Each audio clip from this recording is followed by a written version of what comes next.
The market in 11th century Baghdad is a riot of noise, but suddenly the shouting stops. A merchant stares at a silver dirham resting in his palm. It feels wrong. It's too light, the strike is uneven, and the luster is dull. In that single quiet moment of realization, the invisible threads holding the empire together begin to snap. This isn't just a bad trade, it's the sound of a civilization's foundation cracking. We often tell ourselves that the geniuses of economics, the titans like Smith or Marx, invented the way we think about value. We're wrong. Long before the first central bank was a flicker in a financier's eye, a Persian scholar was already dissecting the exact reasons why our modern world feels so fragile. He warned us that when the ethics of a currency evaporate, the society using it is already a ghost. I've spent my career looking at the wreckage of past economies, and what strikes me about Abu Hamid al-Ghazali is how he saw the future by looking at the soul.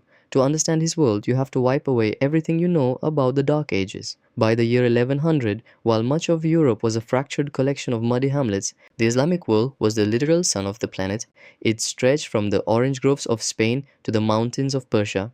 Trade routes weren't just paths, they were the high-speed fiber optics of the medieval era, pulsing with silk, silver, and spices. In the middle of this booming, sophisticated, and increasingly greedy world stood Al-Ghazali. Born in 1058, he wasn't just some dusty academic, he was the intellectual heavyweight champion of his time.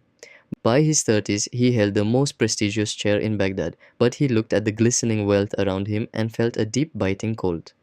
He saw a culture that was getting incredibly rich but becoming profoundly shallow. It's a hauntingly familiar sight. The real question we have to ask, the one Ghazali obsessed over, is what happens when a nation gains the whole world but loses its internal compass. He started by tearing apart our definition of money. Most people in his day, and frankly many in ours, saw gold and silver as things of intrinsic value. Al-Ghazali disagreed.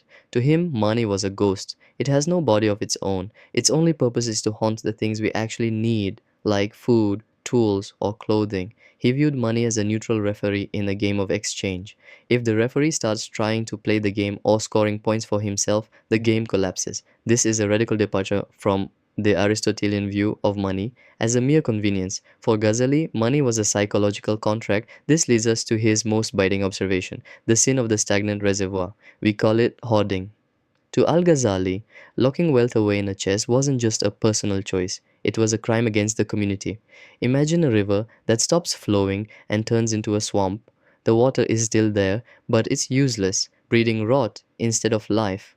When the wealthy sit on their capital, they aren't just saving, they are choking the supply of lifeblood to every merchant and laborer down the line. It creates a synthetic famine where resources exist, but the means to move them has been hijacked. Beyond the hoarding, he looked at the predators of the marketplace. He had zero tolerance for the clever speculators who manipulated prices or created fake shortages. To him, making a profit from someone else's desperation wasn't business, it was a contagion. If you profit from a crisis, you are effectively poisoning the well you drink from. He saw that once cheating becomes a standard operating procedure, the transaction cost of just existing becomes too high for a society to bear. He was describing the collapse of trust centuries before modern economists had a name for it.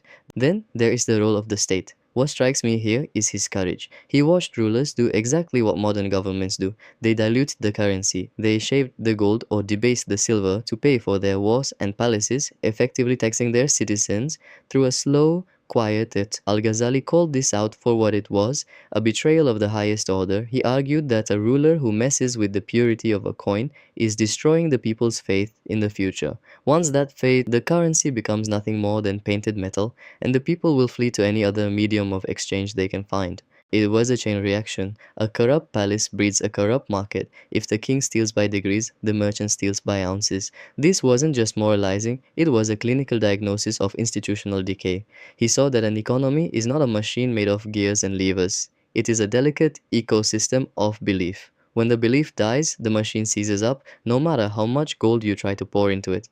What I find most striking about this medieval perspective is that it turns our modern understanding of economics upside down. We tend to view the market as a cold mechanical engine, a thing of spreadsheets and algorithms. But to Al-Ghazali, The economy was more like a social nervous system. If the nerves are frayed by deceit, the entire body politic begins to twitch and fail. He understood that you cannot separate the coin from the character of the person spending it.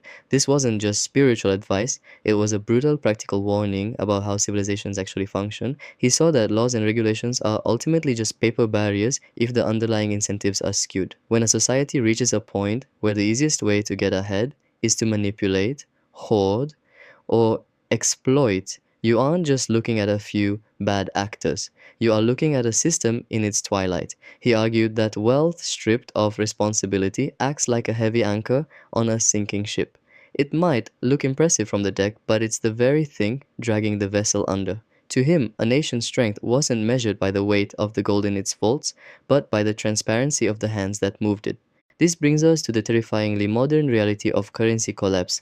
Ghazali's insights on stealth inflation and the dilution of money didn't just stay in the 11th century, they became the blueprint for every financial disaster we've seen since. When he spoke of people fleeing their own currency because the state had broken its promise of value, he was describing the ghost of Weimar Germany. He was predicting the empty shelves of modern Venezuela and the trillion-dollar notes of Zimbabwe.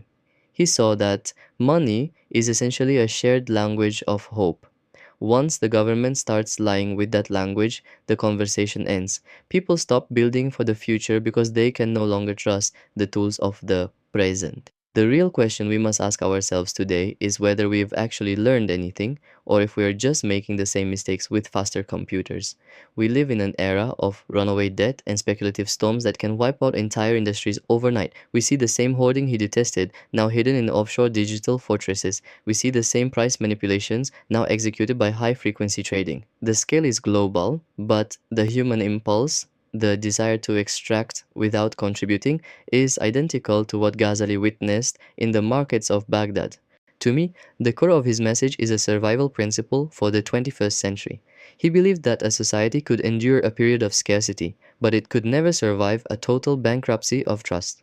Trust is the gravity that keeps our world from flying apart. When we reward the speculator over the worker or the cheater over the honest merchant, we are essentially cutting the wires of our own life support system.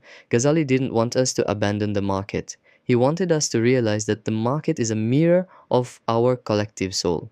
If we continue to treat money as a purely mathematical object, we miss the point entirely. It is a moral ecosystem. When the integrity of that system evaporates, the numbers on the screen eventually follow suit. History shows us that economies don't just fall because of a bad harvest or a lost war. They fall because the people inside them stopped believing in the fairness of the game. That is the legacy of Abu Hamid al-Ghazali.